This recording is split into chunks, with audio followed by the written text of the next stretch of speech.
দেশের আসল পরিচয় কি? আওয়াজ করে বলতে ভয় লাগে। এদেশের আসল পরিচয় কি? ইসলাম দিয়ে আমাদের সংসদ ভবন চলুক, আমরা চাই কি চাই না? বঙ্গভবনে লা ইলাহা ইল্লাল্লাহর পতাকা উড়ুক, আমরা চাই কি চাই না? প্রতিটি জেলা অফিসে, ডিসি অফিসে লা ইলাহার পতাকা ঝুলুক, আমরা চাই কি চাই না? কারা কারা চাই হাত তুলে আল্লাহরে দেখায়।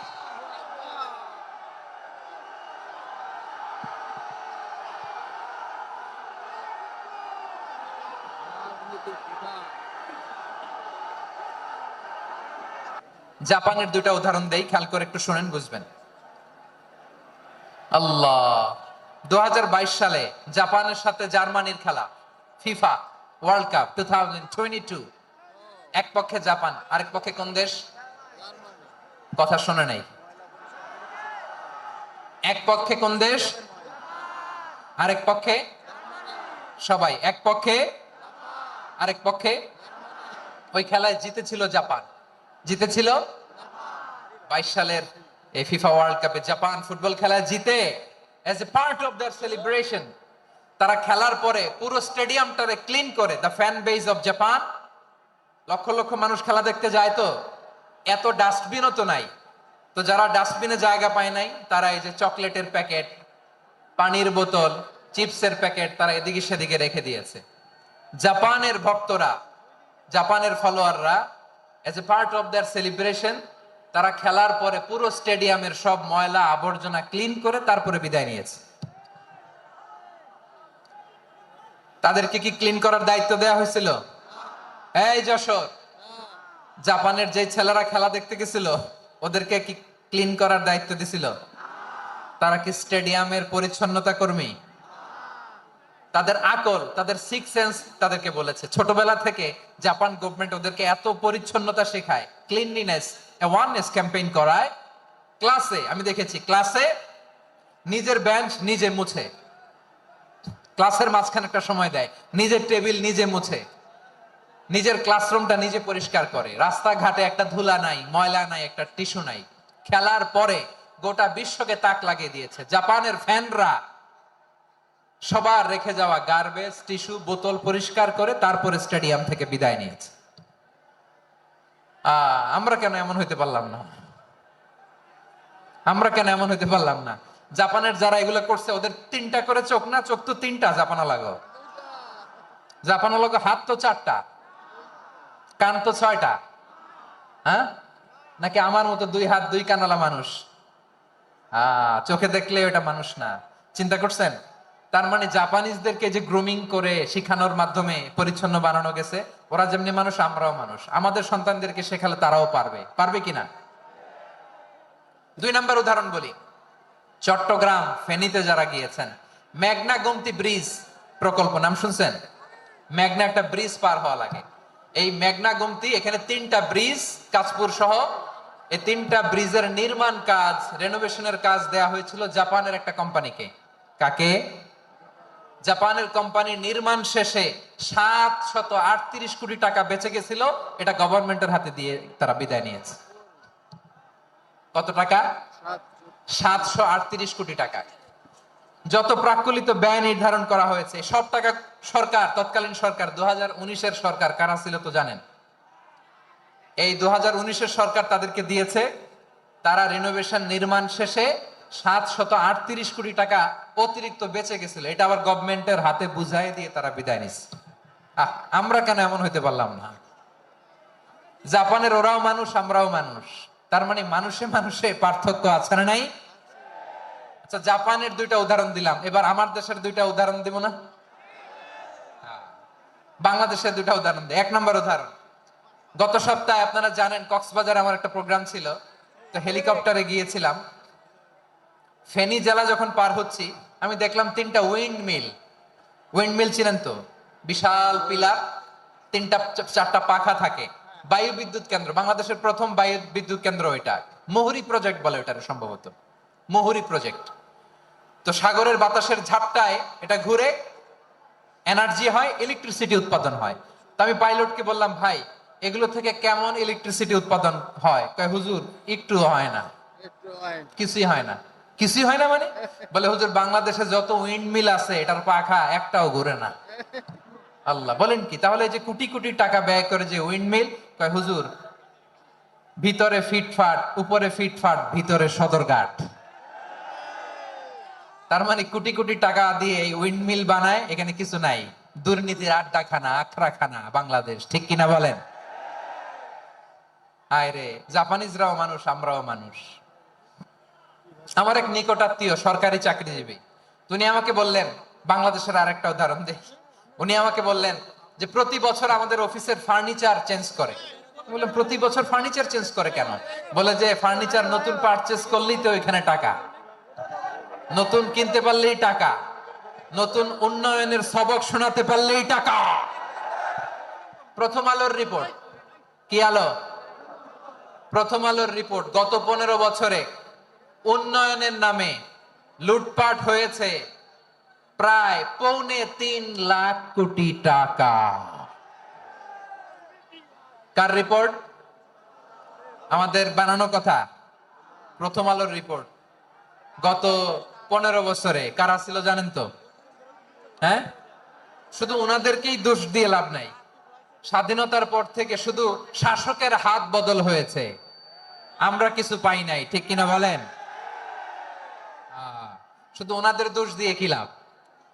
একদল খাইছে, আরেক দল খাওয়ার জন্য রেডি হয়ে আছে। আমরা এরকম চাই না। আমরা চাই স্বাধীন সার্বভৌম বাংলাদেশ। আমরা চাই দুর্নীতিমুক্ত বাংলাদেশ। আমি নিউজটা যে কতবার পড়লাম, এটা কি সম্ভব? 3.25 লাখ কোটি টাকা লুটপাট, মানে লুটপাট করতে করতে এদেশের জনগণকে ফুটপাতে বসায় দিচ্ছে। প্রিয় ভাইরা, জাপানের মানুষও মানুষ, আমরাও মানুষ। সিদ্ধান্ত আপনার, কোন মানুষ হবেন, ভালো মানুষ না খারাপ মানুষ?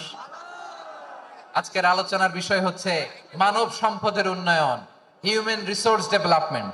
It's a process to increase the capacity of knowledge, skill, capacity of the people of a country. একটা দেশের মানুষের জ্ঞান, তাদের দক্ষতা কি করে বাড়ানো যায়, বাড়িয়ে দেশের উন্নয়ন করানো যায়, এটাই হচ্ছে মানব সম্পদ উন্নয়নের মূল কথা। তাহলে মানব সম্পদ হচ্ছে একটা দেশের সবচাইতে শক্তিশালী পুঁজি। প্রাকৃতিক সম্পদ, খনিজ সম্পদের চেয়েও দামি হচ্ছে মানব সম্পদ। আমার প্রিয় যশোর, প্রাকৃতিক সম্পদ, খনিজ সম্পদের চেয়ে দামি সম্পদ কি সম্পদ? আল্লাহ তাআলা দয়া করে আমাদেরকে এই মানব সম্পদ দিয়েছেন। আসুন আমাদের এই মানুষগুলোকে আমরা সোনার মানুষ বানাই। রাজি আছেন তো সবাই? রাজি আছেন? মানুষ পারে না এমন কোনো কিছু নাই, চাইলে সব পারে। এজন্য মানুষকে তারবিয়া দিতে হবে, যথাযথভাবে তাদেরকে গড়তে হবে। আসুন আমরা সিরাতের আয়নায় বিশ্বনবীর জীবনী থেকে দেখি তিনি কিভাবে হিউম্যান রিসোর্সকে ম্যানেজ করতেন। যদি আপনাদের সময় হয়, দু একটা উদাহরণ দিয়ে আজকে আমি আমার আলোচনার বিদায় নিব। হবে? সময় হবে কয়েক মিনিট? হ্যাঁ, শান্ত থাকবেন তো? শান্ত থাকবা? হ্যাঁ, ঠিক আছে। বিষ্ণু ইসলাম কিভাবে হিউম্যান রিসোর্সকে ম্যানেজ করতেন, মজার কথা আছে কয়েকটা, বলে বিদায় নিব। বিশ্বনবী কিভাবে এই মানব সম্পদকে ম্যানেজ করতেন? বিশ্বনবী, he was a very good talent hunter, চৌকস ট্যালেন্ট হান্টার ছিল। কার মধ্যে কি ট্যালেন্ট আছে দেখলেই বুঝে ফেলতেন। সুবহানাল্লাহ পড়বেন না? কি নবী আমরা পেয়েছি!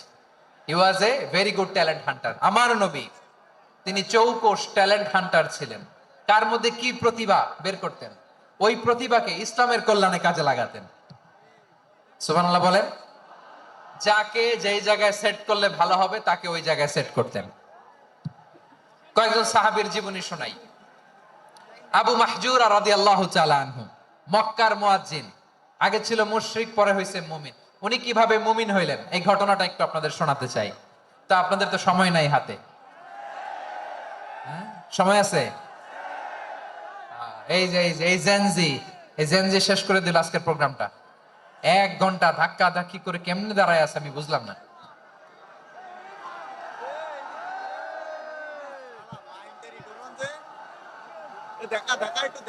না না, তাকবির না, তাকবির না, চুপ করতে হবে। What I need, you stop. Just shut up. চুপ। হ্যাঁ, ঠিক আছে, এভাবে। আবু মাহজুরা রাদিয়াল্লাহু তাআলা আনহু কিভাবে মুসলিম হলেন আওয়াজ করে শুনেন। হুনাইনের যুদ্ধ 8ম হিজরি, বিষ্ণু ঈসা ইসলাম হুনাইনের যুদ্ধ শেষে ফিরতেছেন, পথিমধ্যে বেলাল রাদিয়াল্লাহু তাআলা আনহু, এই যে আবার কথা, আই রে আল্লাহ রে, এখানে ধাক্কা থাকি কেন? চলে যাও, পেছনে যাও, যাও পেছনে যাও। কি আজীব তামাশা, যেখানে যায় এখানে ধাক্কা ধাক্কি, মারামারি, গায়ের উপরে কাঁধের উপরে শাউটিং। অনেক গুরুত্বপূর্ণ কথা পয়েন্ট করে নিয়ে আসে যে বলবো, এই শাউট করার কারণে প্রোগ্রামটাই নষ্ট করে দেয়। আসছে আমার ভালোবাসা দেখাইতে, প্রোগ্রামটা শেষ করে দিয়ে চলে যায়। স্টপ, আবার কথা বল, স্টপ। হুনাইনের যুদ্ধে 8ম হিজরি, কত হিজরি সবাই বলেন না একটু, কত হিজরি? 8ম হিজরিতে হুনাইনের যুদ্ধে রাসূল সাল্লাল্লাহু আলাইহি ওয়াসাল্লাম ফিরে আসতেছেন মদিনায়। পথিমধ্যে বেলাল রাদিয়াল্লাহু তাআলা আনহু আযান দিচ্ছেন। কি দিচ্ছেন? তো পাশে ছিল মুশরিকদের একটা পল্লী, কিছু মুশরিক তরুণ, কিছু অমুসলিম কিশোর, তারা আযানকে ব্যঙ্গ করতেছে, আমাদের বাংলায় মুখ ভেঙ্গানো বলে আর কি।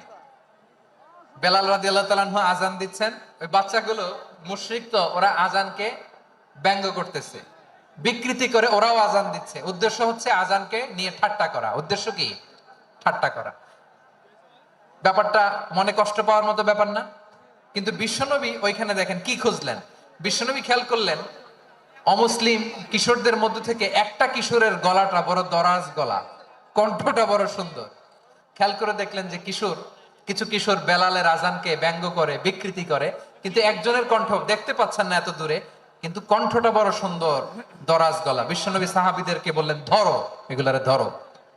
সবগুলারে ধরে বিশ্বনবীর সামনে আনা হলো। ওরা হাঁটু গেড়ে বসলো।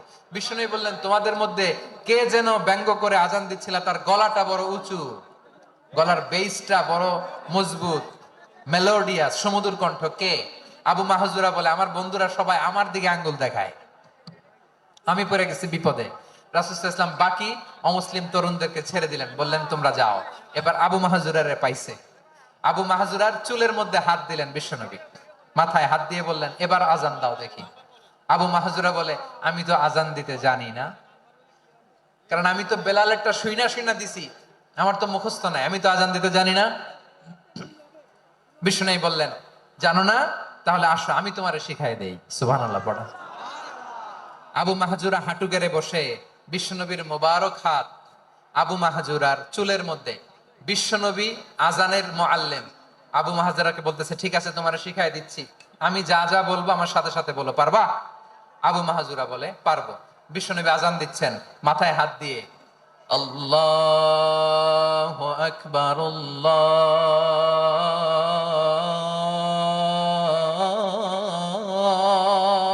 আকবার। আবু মাহজুরা এই বাক্যটা পড়লেন। বিশ্বনবী দ্বিতীয় বাক্য পড়তে আরম্ভ করলেন, আল্লাহু আকবার, আল্লাহু আকবার। আবু মাহজুরা এই বাক্যটা বললেন। বিশ্বনবী আবু মাহজুরার মাথার মধ্যে হাত দিয়ে তৃতীয় বাক্য বললেন,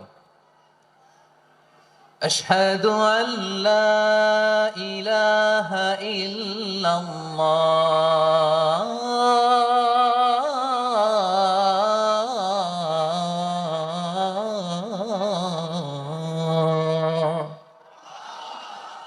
আবু মাহজুরা তৃতীয় বাক্য পড়লেন। বিশ্বনবী একটা বাক্য পরে আবু মাহজুরা পরে, বিশ্বনবী পরে আবু মাহজুরা পরে। আবু মাহজুরা কিন্তু অমুসলিম, মুশরিক।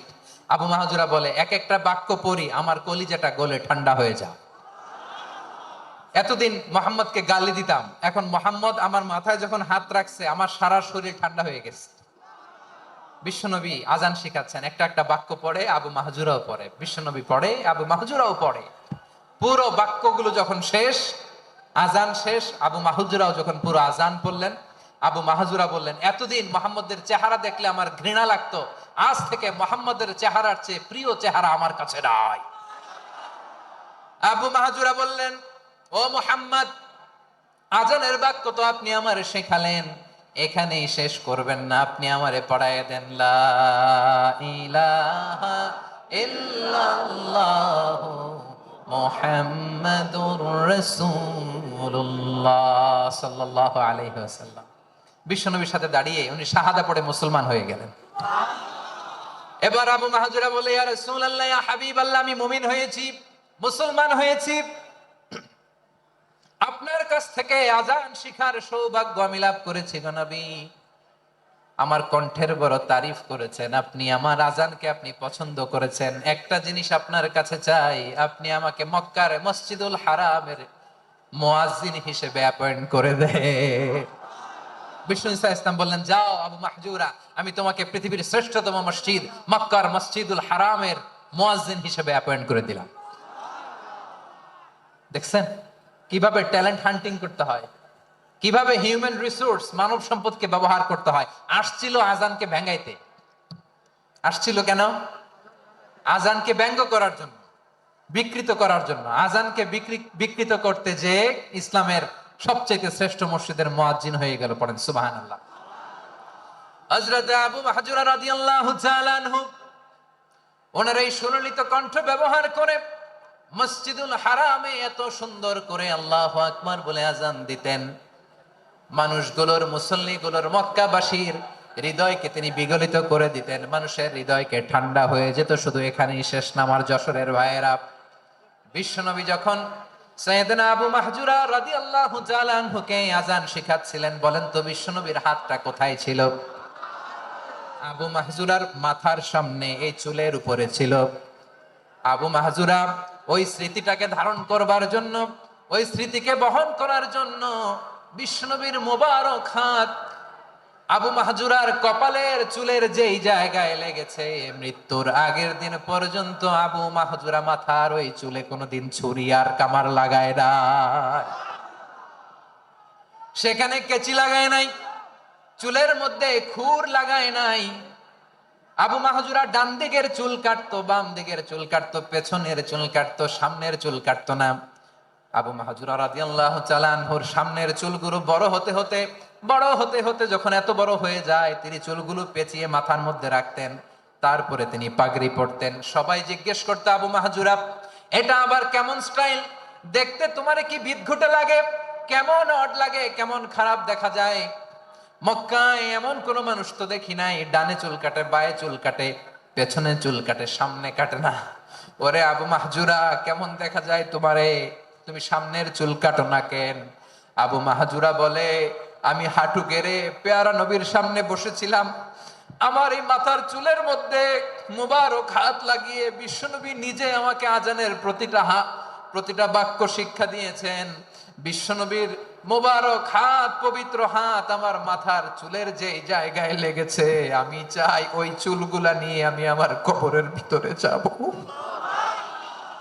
সাইয়েদনা আবু মাহজুরা রাদিয়াল্লাহু তাআলা আনহু ইন্তেকালের আগের পর্যন্ত মাথার সামনের চুলগুলা কাটে নাই। মাথার সামনের চুল তিনি কাটেন নাই। সুবহানাল্লাহি বিহামদি। কেমন ভালোবাসতেন বিশ্বনবী সাহাবীদেরকে, সাহাবারা কেমন ভালোবাসতেন বিশ্বনবীকে। সামনের চুলগুলো বড় হতে হতে এত বড় ছিল, পেঁচিয়ে রেখে পাগড়ি পরতেন, কাটতেন না। নবীর হাত লেগেছিল। সুবহানাল্লাহ পড়ে। তাহলে হোয়াট ইজ দ্য লেসন?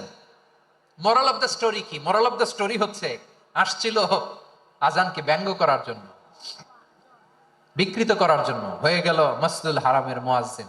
দেখেন বিশ্বনবী একটা খারাপ সিচুয়েশনের মধ্যে থেকে কি ভালো জিনিস বের করে আনলেন।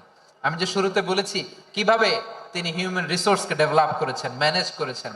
তিনি যে চৌকস ট্যালেন্ট হান্টার ছিল, দেখেন সবার মধ্যে থেকে এর বাছাই করে মুয়াজ্জিন বানাই দিয়েছেন। সুবহানাল্লাহ পড়েন। তার মানে এই না সবাইরে ধরে ধরে উনি মুয়াজ্জিন বানাইছেন।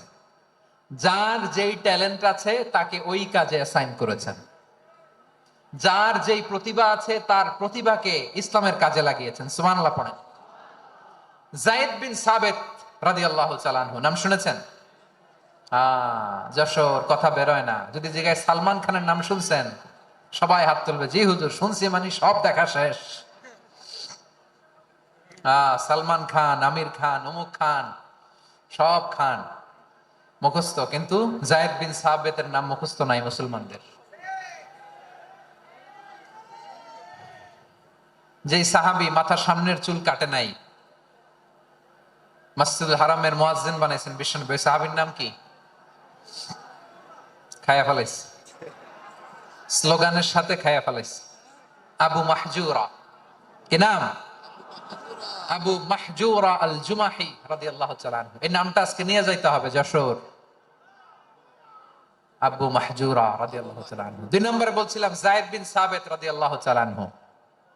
বিশ্বনবী দেখলেন মদিনার এই আনসারী সাহাবী হাইলি ট্যালেন্টেড, ইন্টেলেকচুয়াল, মেরিটোরিয়াস, জ্ঞানের প্রতি তার আকর্ষণ, মারাত্মক আকর্ষণ। বিশ্বনবী তাকে দায়িত্ব দিলেন, কোরআন যা নাজিল হয় তুমি লিখো, কাতিবুল ওয়াহি বানায় দিলেন। সুবহানাল্লাহ। যায়েদ বিন সাবিতরে আবার আজান শিখান নাই, কারণ তার মধ্যে বিশ্বনবী প্রতিভা দেখেছেন, একাডেমিক প্রতিভা। বিশ্বনবীর একাডেমিক প্রজেক্ট গুলো তিনি হ্যান্ডেল করতেন। যায়েদ বিন সাবিত ছিল বিশ্বনবীর ব্যক্তিগত সচিব। কি ছিল? ব্যক্তিগত সচিব, বোঝেন নাই? বিশ্বনবীর ব্যক্তিগত সচিব এবং দোভাষী। ইহুদিরা কিছু লিখে দিলে এটার অর্থ বিশ্বনবীরে বুঝায় দিতেন, আবার ইহুদিদের কাছে কিছু লিখতে হলে তিনি লিখে দিতেন। বিশ্বনবী একদিন বললেন, ইন্নী ওয়াল্লাহি মা আমানু ইয়াহুদা আলা কিতাব। ইহুদিরা যে চিঠি পাঠায় অর্থ তো বুঝি না, আরেক ইহুদি আইনে অর্থ করা লাগে। আবার ইহুদিদের কাছে কিছু লিখে পাঠাইতে চাইলে আমরা তো লিখতে পারি না, ইহুদিরে দিয়ে লেখা লাগে। ওরা যে পয়রা শোনায় লিখে দেয়, আমি ওদের বিশ্বাস করি না, আমার নিজের একজন লোক দরকার। বিশ্বনবী এই যায়েদ বিন সাবিতকে চুজ করলেন ল্যাঙ্গুয়েজের জন্য। উনি বললেন, যায়েদ তোমার সফট স্কিলকে ডেভেলপ করতে হবে, তুমি হিব্রু ল্যাঙ্গুয়েজ শিখে ফেলো। যায়েদ বিন সাবিত বলল, বিশ্বনবীর মোটিভেশন আর ইন্সপিরেশন পেয়ে আমি 15 দিনে ইহুদিদের এই হিব্রু ল্যাঙ্গুয়েজ শিখে ফেললাম। শুধু শিখে ফেললাম না, হাত্তা হাদিয়াতু, even I became master in the language. এই ভাষা আমি পারদর্শী হয়ে গেলাম। এরপরে ইহুদিরা চিঠি লিখে পাঠালে আর কোন ইহুদি ডাকা লাগতো না, আমি নবীর এটার অর্থ শুনে পরে বুঝায় দিতাম। আবার ইহুদিদের কাছে চিঠি লেখা লাগলে আমি যায়েদ বিন সাবিত চিঠি লিখে দিতাম। সুবহানাল্লাহ। দেখেন, এত সাহাবীর মধ্য থেকে বিশ্বনবীর একাডেমিক প্রজেক্ট, ব্যক্তিগত সচিব, দোভাষী হিসেবে তিনি যায়েদ বিন সাবিতের মতো তরুণকে নির্বাচিত করেছেন।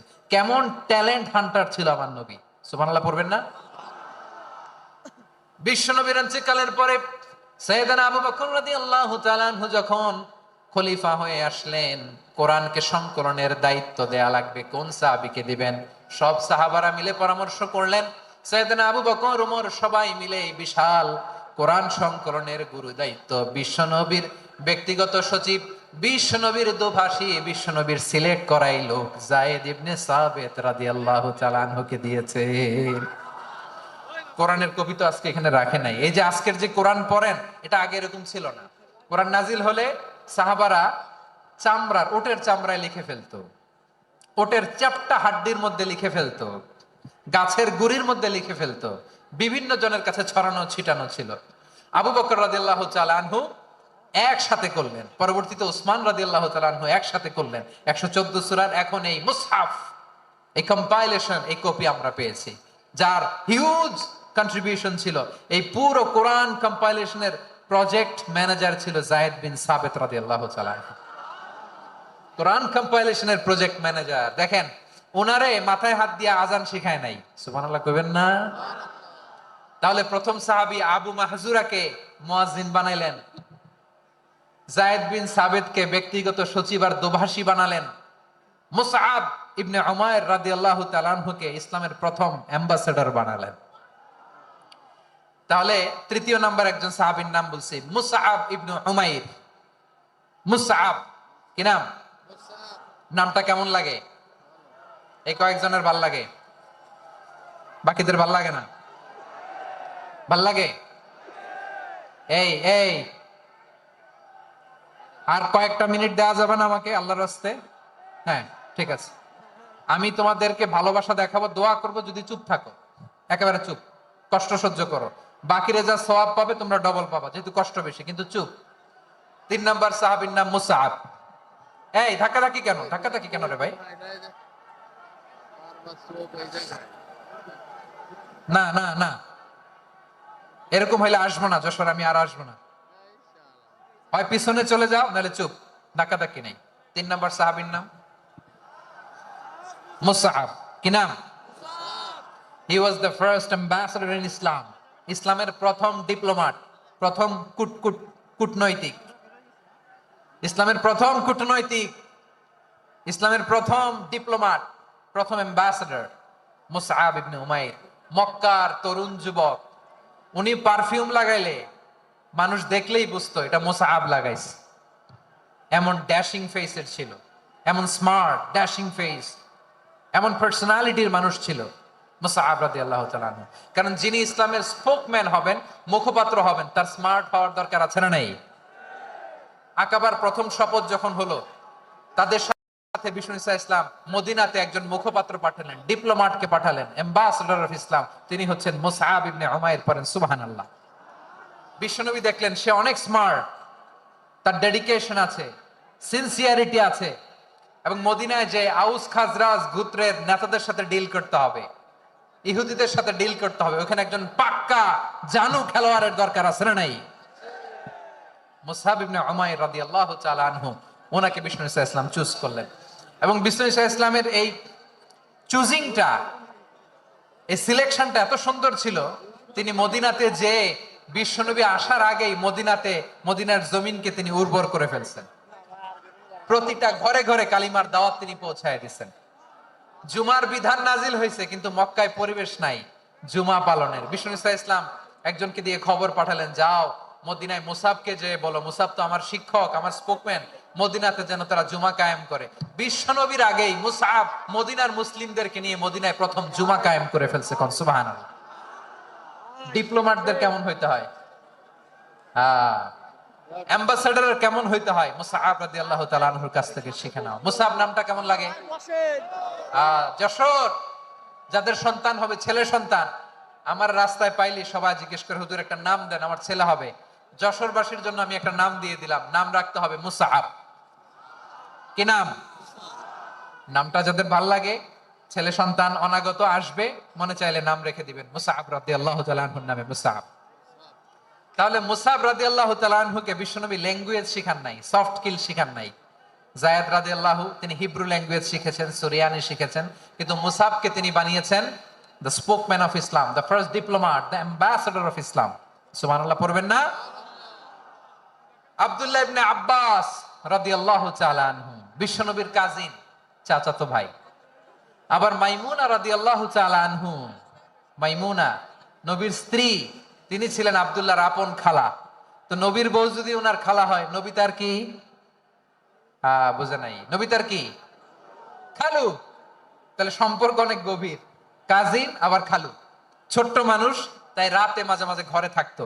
বিশ্বনবী দেখলেন আব্দুল্লাহ যেহেতু আমার ঘরে ঢুকতে পারে, আব্দুল্লাহরে এই উম্মতের বড় শিক্ষাবিদ বানাইতে হবে। কথা বোঝে নাই? আব্দুল্লাহকে কি বানাইতে হবে? শিক্ষাবিদ, এডুকেটর অফ দিস উম্মাহ, এই উম্মার শিক্ষাবিদ বানাইতে হবে। তাই আব্দুল্লাহ ইবনে আব্বাসকে বিশ্বনবী হাতে কলমে শিক্ষা দিয়েছেন। আহারে, আর এরপরে যে কি ভাষা আসবে তোমাদের জন্য আমার মুখ থেকে, আমি নিজেও জানি না, আমি নিজেও জানি না। 1 ঘন্টা যাবত ধাক্কা ধাক্কি মারামারি। তো আসতে বলছে কে তোমাকে? পেছনে চলে যাও, জায়গা না পেলে পুরো প্রোগ্রামটাই নষ্ট করে দেবে।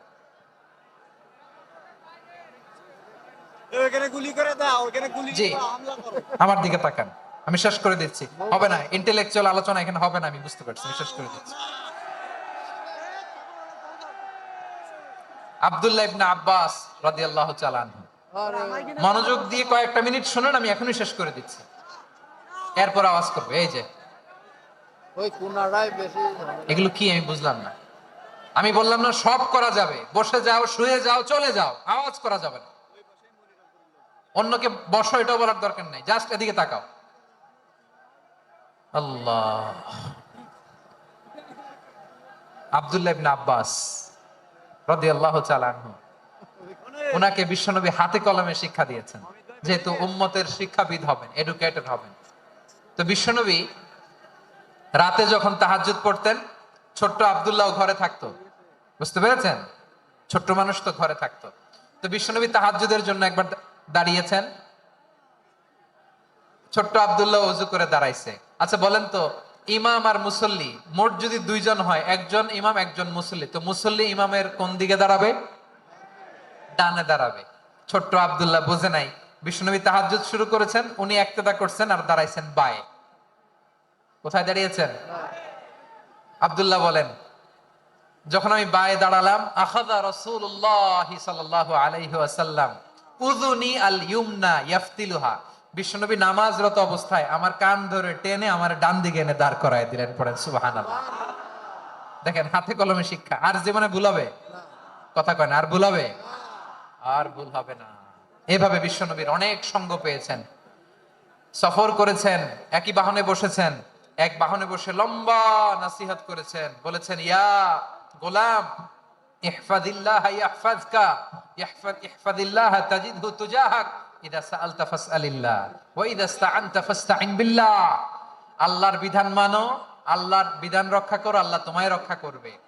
আব্দুল্লাহ, চাইতে হলে আল্লাহর কাছে চাও, সাহায্য চাইতে হলে আল্লাহর কাছে সাহায্য চাও। মনে রাখো, গোটা বিশ্বের সবাই যদি তোমার সাহায্য করতে চায়, ততটুকুই করতে পারবে যতটুকু আল্লাহ তোমার নসিবে রেখেছে। গোটা বিশ্ব যদি তোমার বিরুদ্ধে ষড়যন্ত্রে দাঁড়িয়ে যায়, ক্ষতি ততটুকু করতে পারবে যতটুকু তোমার জন্য বরাদ্দ আছে। এর বাইরে কিছু করতে পারবে না। আওয়াজ করে বলেন ঠিক কিনা? এভাবে হাতে কলমে শিখিয়েছে, বিশ্বনবীর সঙ্গ পেয়েছেন। ওনাকে বিষ্ণু ইসলাম শিক্ষাবিদ, এডুকেটর অফ দিস উম্মাহ হিসেবে সিলেক্ট করেছেন, হাতে কলমে শিখিয়েছেন। বিশ্বনবী একবার প্রকৃতির ডাকে সাড়া দিয়ে এসেছেন। এখন কি করতে হবে? নামাজের জন্য অজু করতে হবে। বিশ্বনবী এসেই দেখেন অজুর বদনায় পানি ভরা, খুশি হয়ে গেলেন, বললেন, কে রেখেছে পানি? একজন বলল, আব্দুল্লাহ রেখেছে। বিশ্বনবী অত্যন্ত খুশি হলেন, খুশি হয়ে একটা দোয়া করলেন, বললেন, আল্লাহুম্মা ফাক্কিহু ফিদ্দীন ওয়া আল্লিমহু তা'ওয়ীল। আল্লাহ, তুমি আব্দুল্লাহকে দ্বীনের বুঝ দিও আর কোরআনের তাফসীর শিক্ষা দিও। বিশ্বনবীর এই দোয়া এমন লাগছে, উনি রাইসুল মুফাসসিরিন, এই পৃথিবীতে যত মুফাসসির ছিল, যত মুফাসসির আসবে, সকল মুফাসসিরের সম্রাট হিসেবে স্বীকৃত হয়েছেন। আব্দুল্লাহ ইবনে আব্বাস, বিশ্বনবী ওনারে আজান শিখান নাই, বিশ্বনবী ওনারে ল্যাঙ্গুয়েজ শিখান নাই, বিশ্বনবী ওনারে অ্যাম্বাসাডর বানান নাই, হাতে কলমে শিক্ষা দিয়েছেন। ছোট্ট মানুষ, বিশ্বনবী ইন্তেকাল করলেন, আবু বকরের সময় গেল, ওমরে ফারুকের খেলাফত, তখনও তিনি তরুণ। ওমরে ফারুক রাদিয়াল্লাহু তাআলা আনহু ওনার ক্যাবিনেট মিনিস্ট্রির বৈঠকে এই আব্দুল্লাহ ইবনে আব্বাসকে পাশ দিয়ে বসায় রাখতেন। বয়স্ক সাহাবারা এটা পছন্দ করতো না। তারা বলতো, ঘটনা কি? আব্দুল্লাহর মতো ছেলে নাতি আমাদের আছে, এরা কেন রাখে ওমরে ফারুক? ওমরে ফারুক এটা টের পেলেন, তিনি বুঝতে পারলেন যে ক্যাবিনেট মেম্বাররা এটা পছন্দ করে না, ছোট্ট আব্দুল্লাহরে কেন রাখি, কেন যে রাখি, এটা একদিন বুঝাবো। একদিন মিটিং এ তিনি সবাইকে বললেন, ইদা জাআ নাসরুল্লাহি ওয়াল ফাতহ। এই আয়াত দ্বারা উদ্দেশ্য কি বলেন তো মুরব্বী সাহাবীরা? এক সাহাবী বলেন, এই সূরা দ্বারা উদ্দেশ্য, আল্লাহ বলেছেন আমাদেরকে বিভিন্ন ল্যান্ড, বিভিন্ন এলাকা বিজয় করতে হবে। ওমরে ফারুক বললেন, না, হয়নি। আরেকজন বললেন, বিজয় হওয়ার পর আমাদের বেশি বেশি আল্লাহর বরত্বের ঘোষণা দিতে হবে, এটা উদ্দেশ্য।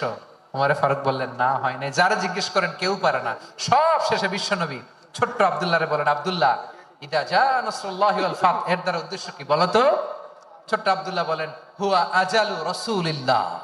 এই আয়াত দ্বারা বিশ্বনবীর বিদায়কে উদ্দেশ্য নেওয়া হয়েছে।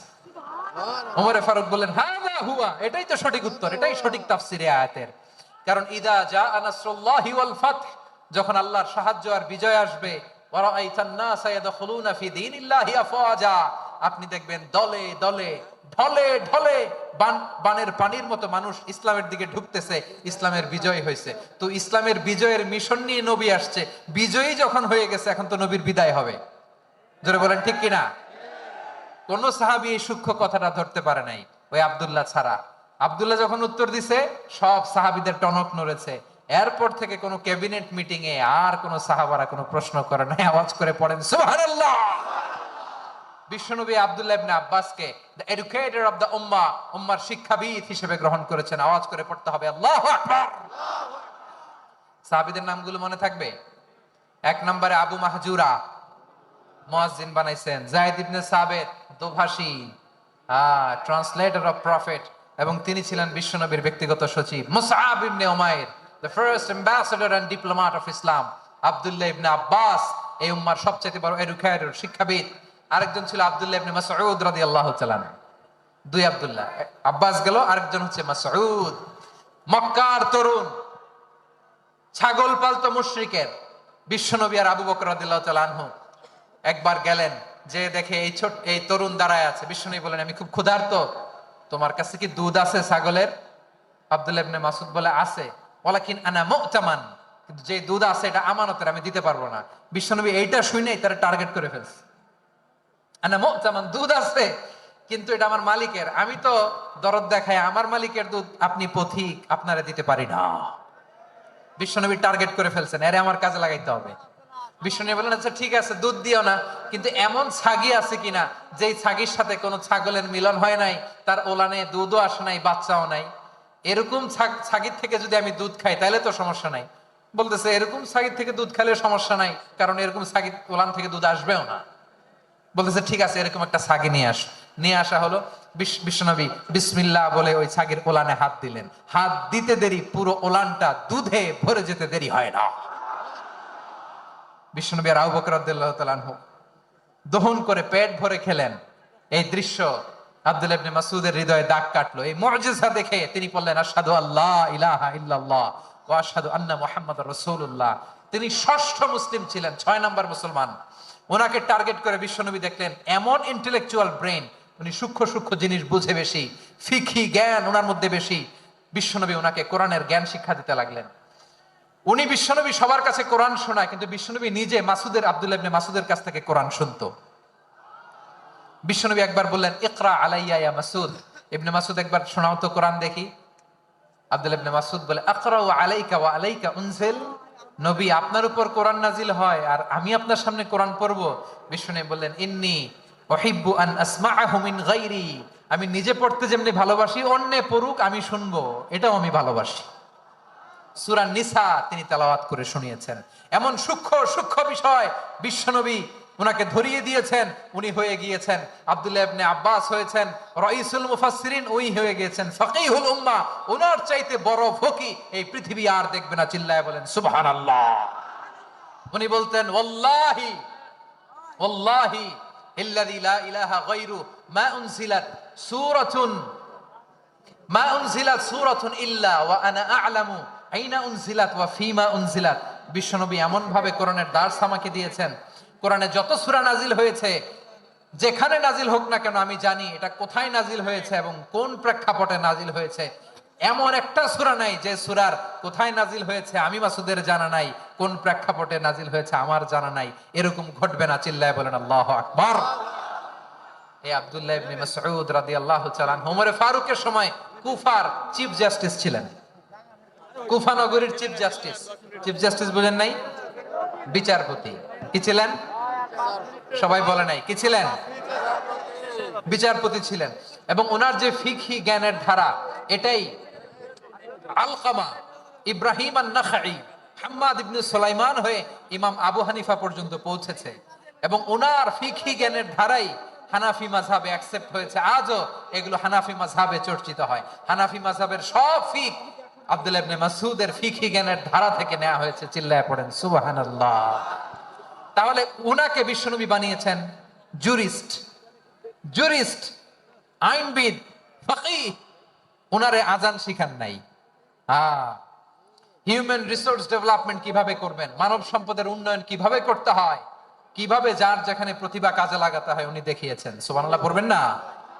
খালিদ বিন ওয়ালিদ নাম শুনছেন?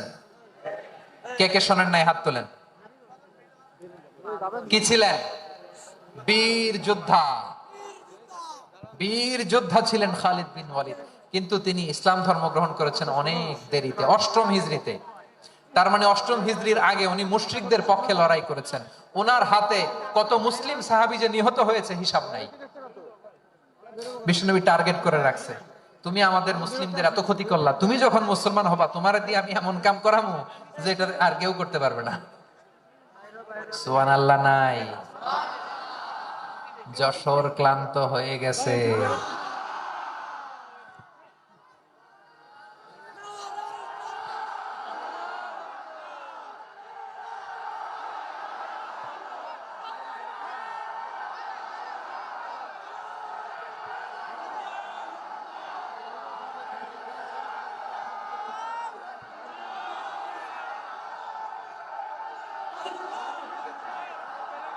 মাশাআল্লাহ, বসুন বসুন বসুন। খালিদ বিন ওয়ালিদ রাদিয়াল্লাহু তাআলা আনহু অষ্টম হিজরিতে মুসলিম হয়েছেন, মক্কা বিজয়ের আগে। তো মক্কা বিজয়ের আগে যখন মুসলিম হয়েছেন, এর আগে কি করছেন? কাফিরদের সাথে যুদ্ধ করেছেন। উনি উহুদের যুদ্ধে মুসলমানদের যে পরাজয় পরাজয় ভাব, কঠিন পরিস্থিতির মুখোমুখি উনার কারণে পিছন থেকে এমন আতর্কিত আক্রমণ করেছেন, মুসলমানদেরকে কচুকাটা করেছেন। অষ্টম হিজরিতে আল্লাহ তাআলা হেদায়েতের নূর দিয়ে ওনার হৃদয়টাকে উজালা করে দিলেন। লা ইলাহা, এটা এমন বাণী যার হৃদয় একবার টাচ খাবে, এইটা থেকে সে আর পালিয়ে বেড়াতে পারে।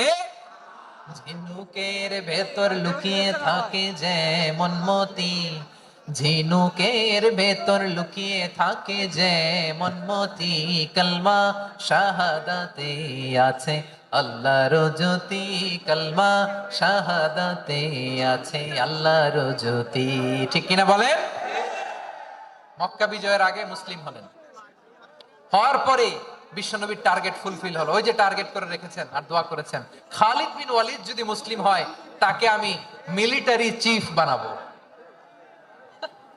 ওনাকে আজান শিখান নাই, ওনারে কান ধইরা নামাজের এই মাথা থেকে ওই মাথা আনান নাই, ফিকহি কোরআনের সূক্ষ্ম তাফসীর ওনারে শিখান নাই, অ্যাম্বাসেডর বানান নাই। বিষ্ণু ইসলাম উনাকে সামরিক অভিযানে প্রেরণ করেছেন। সামরিক অভিযানে তিনি প্রেরণ করেছেন। ওনার জীবদ্দশায় ওনার নেতৃত্বে যতগুলো যুদ্ধ হয়েছে, একটা যুদ্ধেও তিনি পরাজয় বরণ করেন না। ওমরে ফারুকের সময়কালে তিনি চিফ অফ মুসলিম মিলিটারি, মানে মুসলিম সেনাপতি হয়েছেন। যশোর, আওয়াজ করো, ঠিক কিনা বলো? সেনাপতি, মুসলিম সেনাপতি। তাহলে কিভাবে হিউম্যান রিসোর্স ব্যবহার করতে হয় গোটা বিশ্ব আমার নবীর কাছ থেকে শিখে না। খালিদ বিন ওয়ালিদ, ওনাকে বিশ্বনবী একটা উপাধি দিয়েছেন। উপাধিটা হচ্ছে সাইফুল্লাহিল মাসলুল, আল্লাহর নাঙ্গা তরবারি, আল্লাহর খোলা তরবারি, দ্য ওপেন সোর্ড অফ আল্লাহ। খালিদ বিন ওয়ালিদ মুসলিম সেনাপতি। হাসান বিন সাবিত নাম শুনছেন? দেখি উনি কি ছিল বলেন। রাসূলের সভা কবি, কালচারাল হিজিমনিকে ডিফিট করার জন্য উনি ভালো অস্ত্র চালানো জানতেন না, ওই কাজে উনি যেতেন না। ওনার ছিল কাব্য প্রতিভা। কাব্য প্রতিভা, কাফিররা কবিতা দিয়ে নবীকে গালি দিত। বিশ্বনবী বলতেন, ইয়া হাসান আজিব আন রাসূলিল্লাহ, তুমি নবীর হয়ে কাফেরদের এই কথাগুলোর জবাব দাও। বিশ্বনবীর একটা মিম্বার ছিল, বিশ্বনবীর মিম্বারের পাশাপাশি মসজিদে নববীতে এই হাসান বিন সাবিতের জন্য বিশ্বনবী একটা স্পেশাল মিম্বার বানিয়ে দিয়েছে। এখান থেকে তুমি জবাব দাও। এবং বিশ্বনবী বলেছেন, আল্লাহুম্মা আইয়িদহু বিরূহিল কুদুস, আল্লাহ হাসান আমার পক্ষে জবাব দেয়, তুমি জিব্রাইল মারফত তাকে সাহায্য পাঠায়া দিও। নবীর কবি, উনি কবিতা দিয়ে, এমন উচ্চাঙ্গের ভাষায় কবিতা দিয়ে তিনি জবাব দিতেন, কাফিরদের গা শিহরে যেত, তাদের হৃদয়ে আগুন ধরে যেত। তাহলে এরকম কবিরও দরকার আছে না নাই?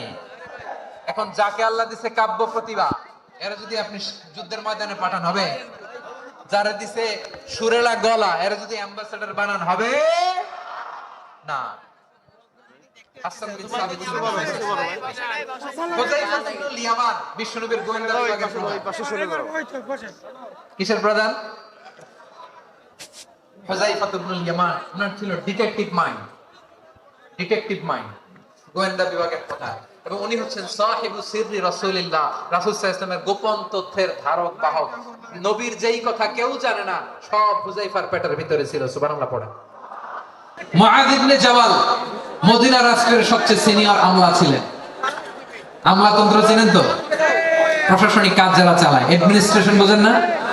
The department of administration. মদিনার রাষ্ট্রের সিনিয়র আমলা মুআয ইবনে জাবাল মুতাখাসসিসুন ফিল হালাল ওয়াল হারাম, হালাল হারামের স্পেশালিস্ট ছিলেন।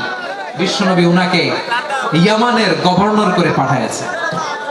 বলেছেন, ইন্নাকা তা'তি কওমান আহলা কিতাব, এমন গোষ্ঠীর কাছে যাবা যারা ইহুদি নাসারা। আগে শাহাদা পড়লে এরপর নামাজের দাওয়াত দিও, নামাজ পড়লে যাকাতের দাওয়াত দিও। গভর্নরের অ্যাটিটিউড যেমন থাকে তেমন অ্যাটিটিউড ধরে রেখো। সুবহানাল্লাহ পড়েন। তাহলে মুআয ইবনে জাবালকে দিয়ে বিশ্বনবী কবিতা লেখায় নাই, চিঠি লেখায় নাই, আযান দেওয়ায় নাই। সুবহানাল্লাহ পড়বেন না? সব শেষ সাহাবী বলি আবু হুরায়রা রাদিয়াল্লাহু তাআলা, নাম শুনছেন? বিড়ালের বাবা। কি করতেন? খালি হাদিস মুখস্থ করতেন। উনি বলতেন আলজামু রাসূলুল্লাহ আলা মিলই বাতনি, আমার শুধু পেটের ক্ষুধার বন্দোবস্ত হইলে আমি নবীর সঙ্গ ছাড়তাম না। আমার আনসার সাহাবারা ক্ষেত খামারের কাজ করত, আমার মুহাজির সাহাবারা ব্যবসা করত, আর আমি নবীর সাথে সাথে থাকতাম। শুধু সকাল বিকাল দুই বেলা যদি আমার খাবারের বন্দোবস্ত হয়, আমি আর নবীর লক ছাড়ি না। সুবহানাল্লাহ কইবেন না? 5374টা হাদিস তিনি বর্ণনা করেছেন। সবচেয়ে বেশি হাদিস বর্ণনাকারী সাহাবী। হাদিস প্রিজার্ভেশনের কাজে বিশ্বনবী ওনাকে কাজে লাগিয়েছেন। উনি একদিন বলেন, ইয়া রাসূলুল্লাহ আসমাউ মিনকা কাসীরান ফালা আহফাজু, নবী অনেক কথা শুনি আমার মনে থাকে না। বিষ্ণু বললেন, তাই তুবসুত রিদাক, তোমার চাদরটা বিছাও। আবু হুরায়রা বিছালেন, বিশ্বনবী হাত বুলায় দিলেন, এরপর অনেক হাদিস বর্ণনা করলেন। আবু হুরায়রা বলে, তারপর থেকে বিশ্বনবী যাই বর্ণনা করে আমি শুনি আর একটাও ভুলি না। এখন সুবহানাল্লাহ। বিশ্বনবী ওনাকে হাদিস প্রিজার্ভেশন, নবীর এই যে লক্ষ্য হাদিস প্রিজার্ভেশনের এই দায়িত্ব দিয়েছেন সাইয়েদনা আবু হুরায়রা রাদিয়াল্লাহু তাআলা আনহু। প্রিয় ভাইরা, তাহলে 10 জন সাহাবীর কথা যে বললাম, আপনারা কি খেয়াল করেছেন কত বড় ট্যালেন্ট হান্টার, চৌকস ট্যালেন্ট হান্টার ছিল আমার নবী। এক একজনের এক এক ট্যালেন্ট, এক এক কাজে অ্যাসাইন করেছেন, এক একজনকে এক এক দায়িত্ব দিয়েছেন, এক একজনের প্রতিভাকে এক এক ভাবে বিকশিত হওয়ার সুযোগ দিয়েছেন। আওয়াজ করে বলেন ঠিক কি না? এখন আমার পর্দার আড়ালে আমার মায়েরা বলবে, এতগুলো পুরুষ সাহাবীর কথা বললো, নারী সাহাবীরা কি কিছু করে না? হ্যাঁ, একজন নারী সাহাবীর কথা বলে মোনাজাত হবে, দোয়া ছাড়া কেউ যাব না। রুফাইদা আল আসলামিয়া রাদিয়াল্লাহু তাআলা আনহা, ওনার বাবার নাম সাআদ আল আসলামি। বিশ্বনবী কি খেয়াল করলেন দেখেন, সাআদ ছিল মদিনার বড় ডাক্তার। এই নারী সাহাবী রুফাইদা বাবার কাছ থেকে চিকিৎসা বিদ্যা শিখেছেন। যখন শিখছে, বিশ্বনবী দেখলেন আমার তো প্রতি সপ্তাহে সপ্তাহে যুদ্ধে আহত সাহাবীদের সেবা দিবে কে? বিশ্বনবী রুফাইদাকে বললেন, রুফাইদা তুমি মসজিদে নববীর পাশে একটা মেডিকেল ক্যাম্প করো।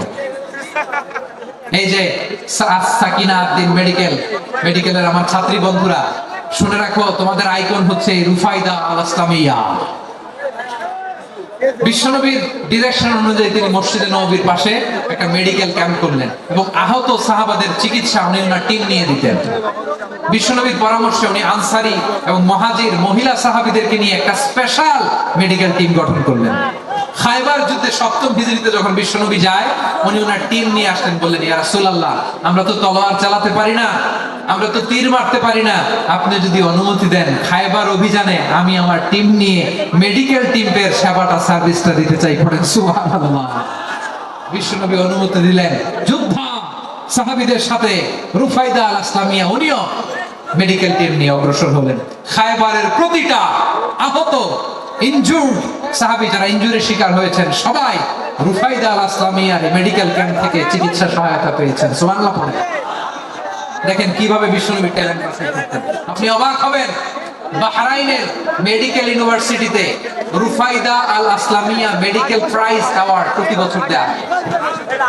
যদি 8 দিনের এই মেডিকেল আমার বোনেরা যদি জেনে থাকো জানো, না আমরা নতুন করে জানো, সার্চ দিও রুফাইদা আল আসলামিয়া মেডিকেল অ্যাওয়ার্ড বাহরাইনের ইউনিভার্সিটিতে দেওয়া হয়।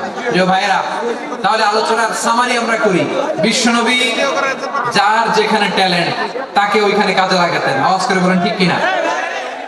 এবার একটা ইন্টারভিউ হবে, আওয়াজ করে বলেন আবু মাহজুরাকে বিশ্বনবী কি বানাইছেন? হ্যাঁ, ভুলে গেছেন? সামনের চুলে হাত দিয়ে বিশ্বনবী কি সুন্দর গলায় আজান শিখালেন। মুয়াজ্জিন যায়েদ বিন সাবিতকে একাডেমিক প্রজেক্টের দায়িত্ব দিয়েছেন, তিনি ছিলেন বিশ্বনবীর দোভাষী ব্যক্তিগত সচিব। Musab ibne Umair the first ambassador of Islam, Abdullah ibne Abbas উম্মার বড় শিক্ষাবিদ মুফাসসির, আব্দুল্লাহ